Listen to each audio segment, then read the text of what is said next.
Hey guys, welcome back to the channel.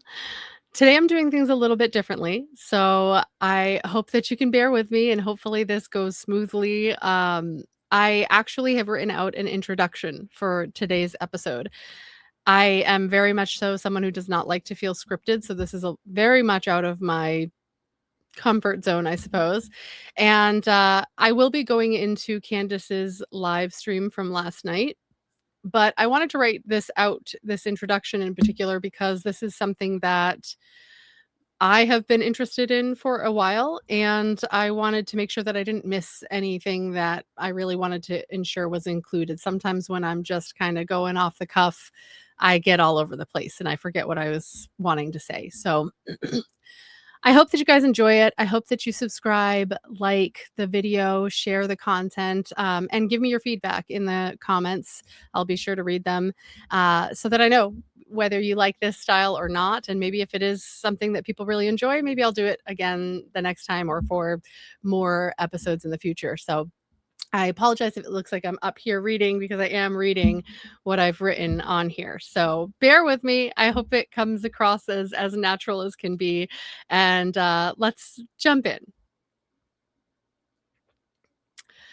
So today I wanted to talk about something that has been extremely interesting to me for really quite a long time now. And that's consciousness in general and what it might say about the deeper, maybe even spiritual abilities that I personally believe we all have as humans.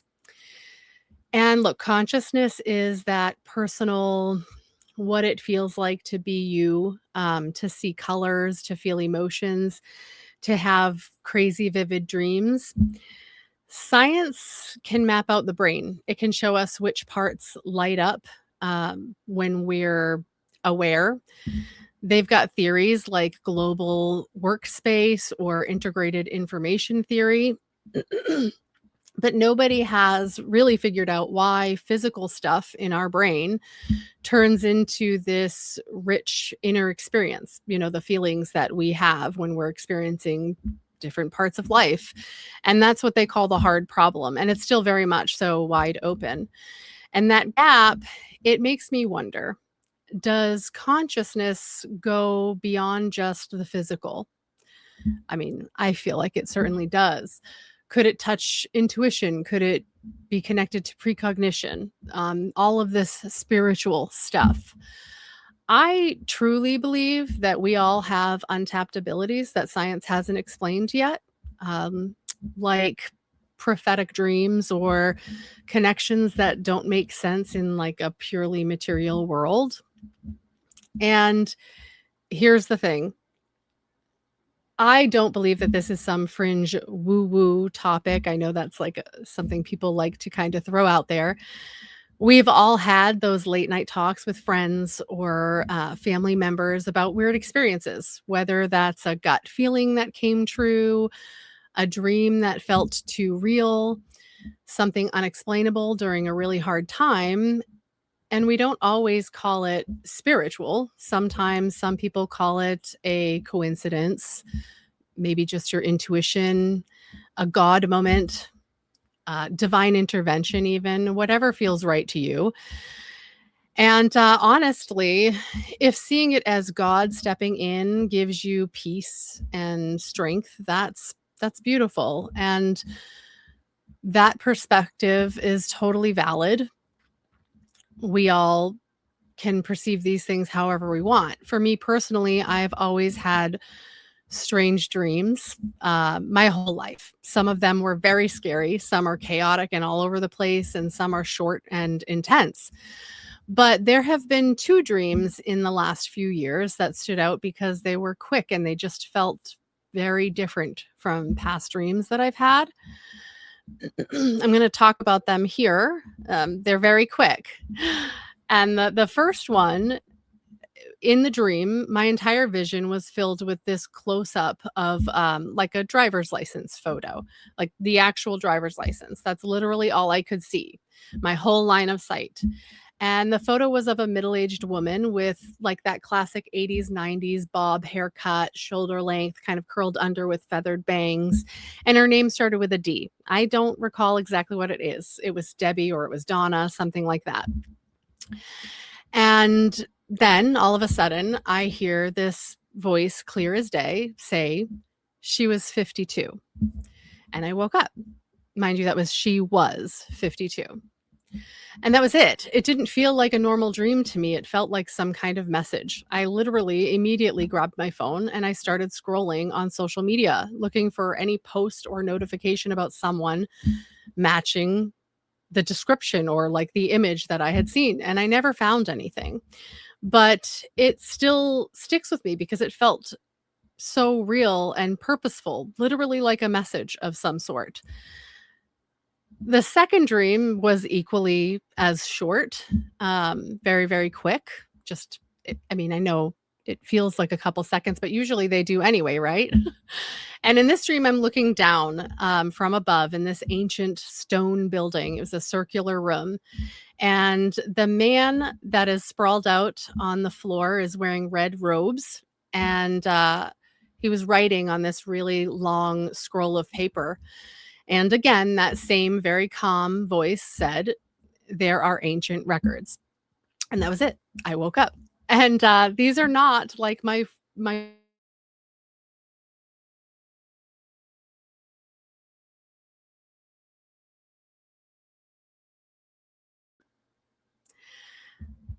almost like the ghost of Christmas past is what these felt like, that I was being brought to see this scene for some reason, just very different from a standard dream that I've ever had. But there was one moment that really shook me, and it happened while I was actually awake. It was not an actual sleeping dream. And this was during a time that I was going through one of the hardest seasons of my adult life. I was making a really massive decision that would have literally completely changed the path of my life. I was devastated. I was inconsolably upset at the time, and I was dead set on my decision. Now, I have always had an inner monologue. It's very loud and boisterous. It never shuts up. And it blows my mind, by the way, that some people don't have an inner monologue at all. That's wild to me. Tell me if that's you. But in that moment, mind you, my inner monologue is always first person. This is always me talking in first person. And in that moment, out of nowhere, I hear this deep booming man's voice that came from above my head and to the right. And it said clear as day, you're not done here. And that was it. And without hesitation, I just said out loud, okay. And my mind was changed instantly. And here's the thing. Here's what's wild is I am not the type of person to backpedal on big decisions. Once I've decided something important, that's it. Like I don't look back. I just move forward. But in that moment, it didn't even feel strange. It felt like a command almost. It was very odd. And it took me years to circle back and really reflect on it. And now I'm like, whoa, that was completely wild. Um, like 100% not like my typical behavior. And for whatever reason, it also was like in and out of my mind rapidly. Like it wasn't something I dwelled on or thought about a lot. Those tough seasons in life, they push us beyond our normal day-to-day thinking. They force us to access parts of our mind and maybe our spirit that we don't just touch on every day when things are easy and routine. And that is what brings me to Candace Owens' latest podcast episode. She opened up again in this episode about old conversations, text conversations that she had had with Charlie, about how he used to tell her about these reoccurring dreams that he was having about dying at a young age.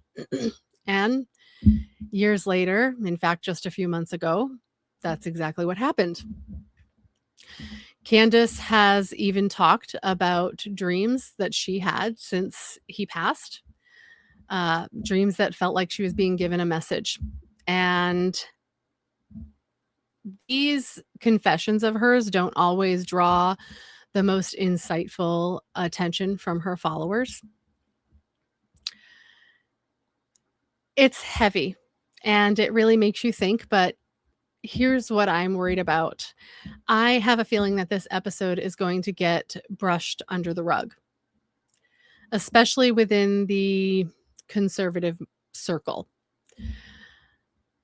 A lot of people in that conservative circle are very quick to label anything involving dreams, intuition, or the spiritual as demonic or satanic. But come on, we've all had these private conversations and we've all discussed these experiences. So, why is it okay to whisper about them with friends, but it's taboo to talk about them openly? Maybe stories like mine or Charlie's or Candace's are glimpses into spiritual capabilities that we all have. And maybe it's time to stop shutting the door on that conversation. So, I would like to dig into this together. And I'd love to know what you think. Have you ever had an experience like this? If so, please put it in the comments. I will certainly read them. I would love to hear about everyone's. And with that being said, I want to go ahead and pull up the part of her live stream last night where she does discuss the text messages that she received from Charlie way back in the day. So I'm going to go ahead and pull this up here now.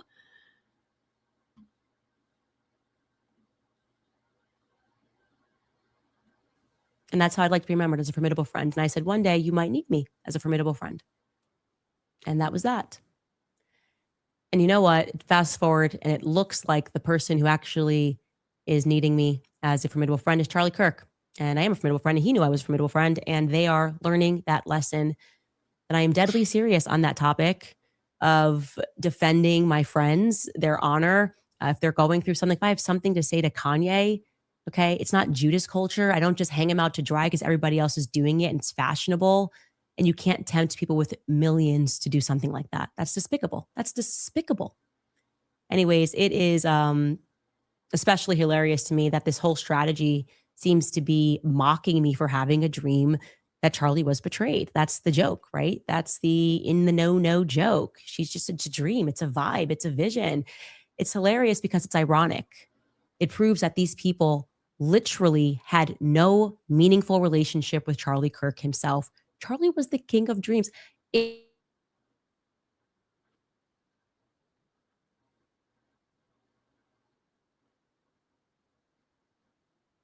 showed you one of the text messages. Since he was a kid, he had those dreams, by the way. And last year, I was like going through a lot, reading back through our text exchanges. It was, I'll be honest with you, it was kind of scary. I did consult a priest. I felt like I needed spiritual guidance because I don't know everything. I don't know how the world works. How was I supposed to suddenly then contend, not just with his murder, but contend with having to read so many messages, so many precise messages of Charlie, so convinced that he was going to die young. Like just telling me that repeatedly, he was going to die young. And that turning point was going to be involved, as I showed you. And there was more. I don't know why we feel like these two worlds can't collide. I personally am not a religious person in a typical sense. I do consider myself more of like a spiritual person. I do believe in God, but I don't, live my life by the Bible. But I have no problem with anybody who does. And if I have always said forever, as long as whatever religion you believe in makes you a better person, then it's doing what it's supposed to do. The moment that religion creates something in you that brings down other people, I don't think it's doing what it's supposed to do. And there's a lot of people in the conservative movement that feel like people who believe the way I do are, like Satan worshipers. It's very crazy. But in reality, it's just a belief that our brains have capabilities that we just haven't really figured out yet. And I think that there's a lot of evidence around the world that suggests that that's true. And it doesn't have to take away from any beliefs that anyone else has about how this world started or what happens after we die. I think that all of these things can live together harmoniously. I just think for some reason people don't like to talk about it, and I don't really know why. But yeah, let's keep going here. And a lot of that still disturbs me. Messages that I found, for one, that didn't register to me as weird then, but one message that I found was Charlie writing to me, like I'm not allowed to go anywhere without security. In retrospect, why? It was Schaefer Security, where Dan Flood came out of, and Brian Harpole. I have the text about that. Charlie was not allowed to go anywhere without security. I want you guys to remember, this was not when Charlie was well known. I was not well known. Charlie was not well known. Turning Point was in its infancy, didn't have its big blow up money, didn't have that kind of money at all. And yet already he was not allowed to go anywhere without security. I find that to be odd. Then there was this older man, an older Jewish man that he was seeing for spiritual reasons. And he was an older guy that was from Chicago. And Charlie and him, if memory serves correct, met through whatever special X-Men school, gifted school for the gifted that Charlie had to attend. Like he was. So I wanted to quickly touch on this because I don't know. I did a quick Google search because I don't know much about. I know she's mentioned Charlie being gifted. I know that there's been talk about very specific things that he was really, really great at recalling, and almost like a photographic memory, something along those lines. Don't quote me. But I am curious because I do know, and given what she's saying here, it makes me wonder about specific programs for individuals. And I know this was happening way back when. I don't know if it's still going on now. I imagine yes, because even when they tell us they stop doing certain things, they don't. If anybody follows Blair White, for instance, she actually had done an episode with her boyfriend where they discussed the fact that the two of them were in these gifted programs, and they were called the GATE program. I don't remember what GATE stands for. It's an acronym, but they went through this GATE program, and it sounds like a lot of people who've gone through this program have very vague memories of it, as if, it happened when they were very young. They remember being in, being brought into these rooms to do these tests, and maybe remembering bits and pieces of the tests that they did, but it was a while ago, sort of a thing. And it does make me wonder if Charlie Kirk had gone through any of these types of programs. I did a quick Google search. I did not find anything indicating that he had gone through the GATE program. But I do find it interesting because for a while now, I have been under the impression that that program was especially created by the powers that be to really kind of target individuals that may become future powers that be, if you will. I could be wrong, but I'm under the impression this was a way to kind of weed out individuals that they may want to keep an eye on. And so I'm curious, especially now that she's made this comment, as to whether or not Charlie was involved with the GATE program. I am under the impression that the only way to really know this at this point would be for someone close to him to confirm, because I don't think that it's going to be anything that's online. So if there's anyone out there, I imagine Candace is not going to see my episode with my measly, 68 subscribers at this point. But I think that it would be really interesting to kind of dive deeper in that. I think that that could very potentially lead people in a certain direction in regards to Charlie's life and his path, and what ended up happening with him. So that's all I wanted to say about that specifically, but we'll go ahead and continue here with Candace. Actually, I'm going to try it. Do we like this better? Let's try this. Matched with Charlie somehow through that school. And Charlie would open up a lot to this particular man about his vivid dreams, about, I keep dreaming I'm going to die, I'm going to die, I'm going to die. And I don't know how he got assigned to this man, but I do know that also Charlie would say this guy is like the oracle. He also has dreams. Quite literally, Charlie uses that word. He's like, he also has dreams, and I've met him, and like he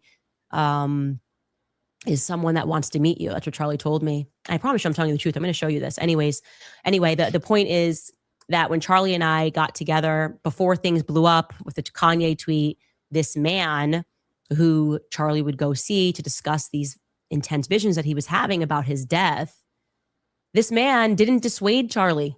He wasn't like, oh, like I was saying, like, oh, you're just probably need some sleep. Oh, you're just nervous. You're just excited. This guy pretty much all but confirmed to Charlie that he was going to die. He wouldn't tell him how. And he told him, like, but your death will save humanity.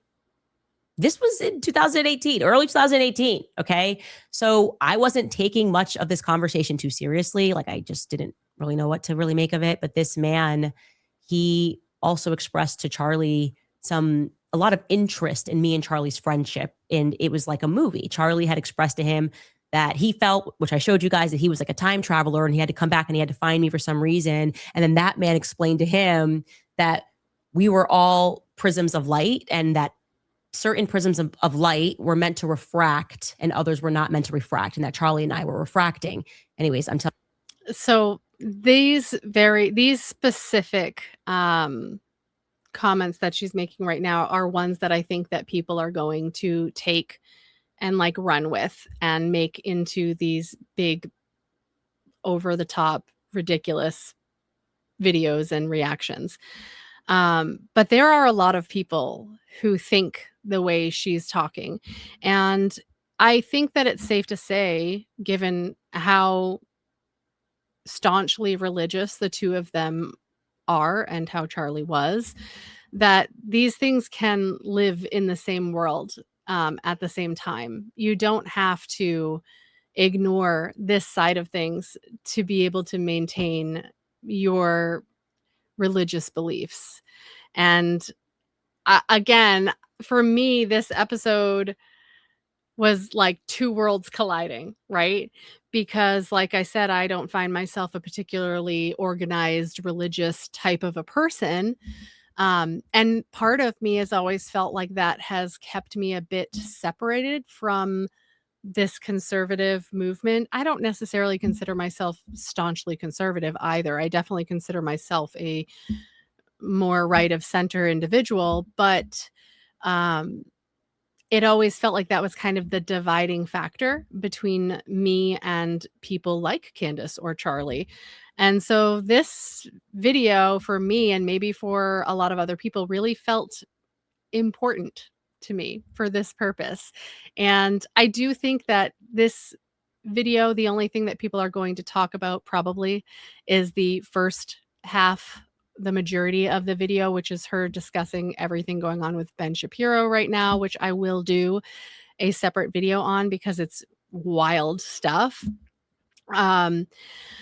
But this part to me really struck a chord, and I didn't want to ignore it. And I wanted to make sure that I created some kind of video on it, because I think that there are probably a lot of people out there that will feel the way I do about this. So again, please subscribe, please share, and please comment and let me know your thoughts on all of this as well. Telling you this, I have a text message to back this up, but also that Charlie's life was going to be short. I'm going to show you this message because I read these things. I don't know what to make of them other than LOL to anybody laughing at my dream. Okay. Charlie wrote, he won't tell you what he saw. He hasn't told me intentionally, just that I'm there and it's bad. And then he says, so the dreams I get, and then he sends me sometimes a lot of darkness. He says that I'm being shaped for a time to save humanity. It's just so crazy to me to read back on this and how many times we would have this discussion about Charlie telling me he was going to die young and that he was going to save humanity. It's just so bizarre. And then constantly telling me the next step, like I would have to defend him. There are so many messages like this. And again, the reason why I'm sharing this with you is because it's such a nonsense. And it is so ironic to have people then mock me for saying that I had a dream. And I feel as strongly about the dream that I had that Charlie was betrayed by people closest to him. Like nothing could stop Charlie from believing that he was going to die and that I would stand up for him. Nothing you can say, no jokes you can make, no shows you can no right. That is going to pull me away from the feeling, the knowing. It is so deep. It is a knowing. It's not even a feeling. It's a knowing. It's not a dream to me. It's like a prophecy. It's like Charlie was betrayed. I don't know what else to say to you. So this is exactly what I was referring to when I was talking about my dreams. They just felt different. These didn't feel like normal dreams. Will I ever know what they were supposed to tell me? Probably not. I've had a few other dreams that were also ones that felt like a specific message, but these are the two that specifically happened that felt very much out of body, not like first person in the same sense as a typical dream for me. And then of course the moment that I experienced when I was not dreaming. And that is not the only thing that I have experienced. I've experienced numerous things that don't necessarily make sense to me, that I may never be able to piece together and understand. But it's just that you just know that it's somehow some kind of truth. And I know what she's saying, and I believe what she's saying. And I'm here for it. I am here for it. I don't know how much more I have on this little section here. I'm going to see what else she's got to say, and then we'll wrap this one up. And I hope I give you guys the permission to believe in something like that. To this whole world, I feel like is designed to make us not believe in ourselves. And I think that's something that Kanye used to say a lot too. Like they want you to follow the crowd. You can't sit with us. We're the cool kids, right? The cool kids all listen to this person. They all wear this color.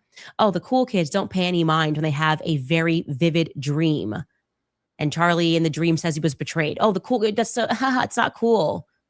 I'm not trying to be cool. I just want everybody to know that I am not trying to be cool. I'm trying to get to the bottom of who killed Charlie Kirk. And I intend to do that. I'm trying to get to the bottom of what the hell this situation has to do with Ben Shapiro. And I intend to do that. All right. I think that is all I'm going to share with this current clip of hers. And I absolutely love that last point that she made. And if anybody wants to try to push this video to Candace so she can see it, I would just love it, because I want her to know how much of an impact this one section of this video that I believe is probably going to be ignored means to me and probably a lot of other people, because you are made to feel like an outsider or an outcast.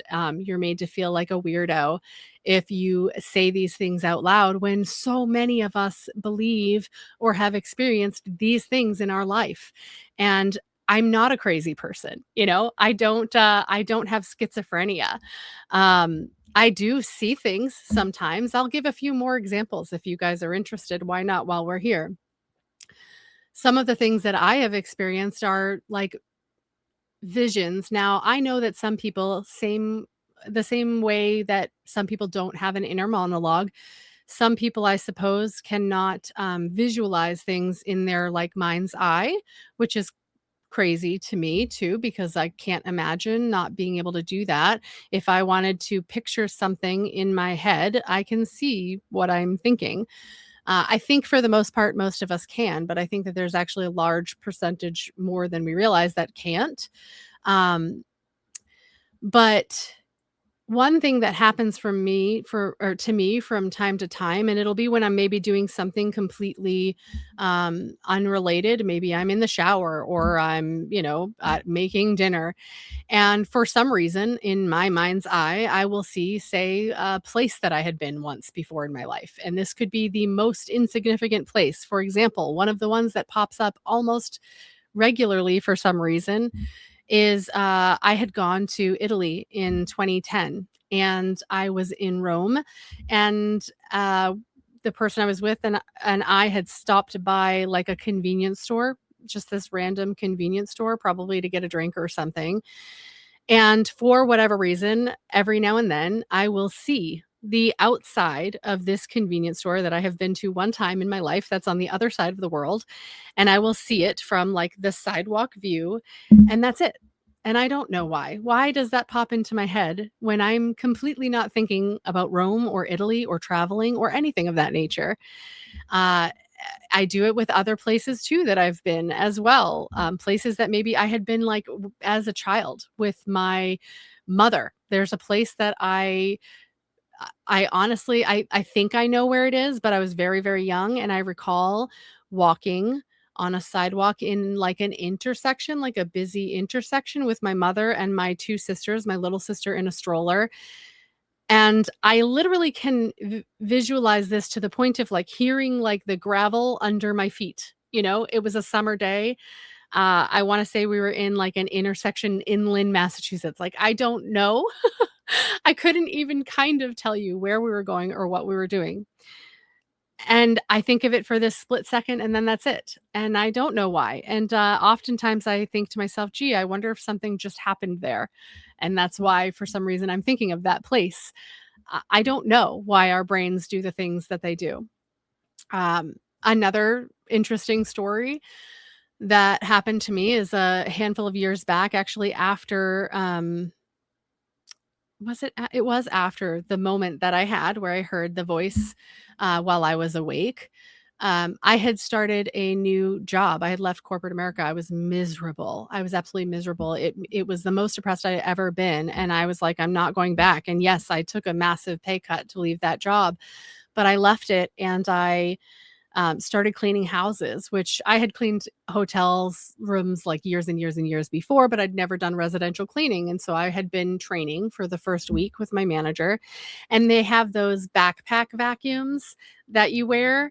And being that I was the new person, I had the only one that was like different from everyone else's. It was very, very old. And I had actually not used it the whole week prior. I had only been like the mopper, right?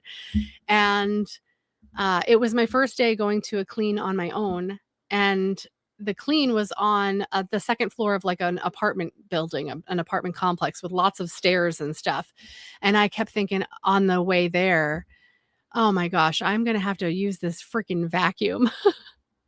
And, of course, when you're paid to clean in a commercial setting, you're using a commercial vacuum, right? Like, people are paying you to use your better stuff. And so I knew I was going to have to bring this vacuum up these stairs and all of this. But in my head, I was thinking, gosh, I wonder if they would have a vacuum that I could use. Wouldn't that be nice? But I was like, obviously I can't do it. It's my first time doing a job alone. And literally immediately following that thought, I may have even said it out loud because I am a self talker. I talk to myself all the time. I immediately get a text message from my manager who says, "Oh, by the way, the apartment that you're going to, he has a vacuum in the back closet that you can use, so you don't have to bring yours, up all of the flights of stairs." And I was like and I know it seems so insignificant, and maybe it seems like, well, you were going there and she thought about it, but, that's not something we did. We didn't text between jobs like that. We simply would text if, something fell through and someone needed to try to get to another clean. Like, it wasn't like that. And so it was just wild to me that it happened immediately at the exact same time. And I just think that stuff like that is more than just insignificant. I think there's something more to it, and I think we just don't have the science or the words to explain it yet. But I believe that there's something to it. I think that we all have this connection, and yeah. So I really enjoyed this episode for that particular segment, and I hope that you guys enjoyed my commentary on this. I hope that reading my introduction was okay and not awkward. And I would love to hear your feedback. So again, if you could like the video, subscribe, and share, I would be thrilled. And maybe we can get Candace to see this episode so that even just a clip, maybe I'll make a clip and maybe it'll go viral enough that she'll see it somehow, some way. But that'll do it for today. I hope you guys enjoy it. Actually, probably not for today. I'm probably going to come back and reference the first part of her live stream. But for now, for this video, this will do it. And I hope that you guys enjoyed. And I'll talk to you again soon. Bye.